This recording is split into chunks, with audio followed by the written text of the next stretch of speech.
امام علی علیہ السلام کی خدمت میں ایک شخص آیا اور آ کر کہنے لگا، یا علی، ایسا لگتا ہے گھر سے رزق کے فرشتے ہی روٹھ گئے ہیں، اسباب بنتے ہی نہیں ہیں اور نہ ہی تنگ دستی ختم ہوتی ہے۔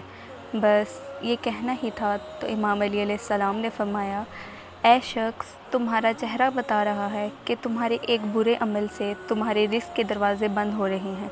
تو وہ کہنے لگا، یا علی، وہ کون سا عمل ہے جس سے میرے رزق کے دروازے بند ہو رہے ہیں؟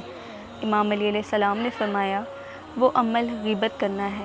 یاد رکھنا، جو انسان اللہ کی مخلوقات کی غیبت کرتا ہے، دوسرے انسانوں کے نزدیک کسی انسان کی برائی کرتا ہے، تو اللہ کی طرف سے رزق کے دروازے اس کے لیے بند ہونے لگتے ہیں اور یوں وہ مفلسی، تنگ دستی اور غربت میں تباہ ہو جاتا ہے۔ اے شخص، تم اپنے آپ کو اس عمل سے دور کر دو، اللہ کے فضل و کرم سے تمہارے رزق کے دروازے تمہارے لیے کھل جائیں گے۔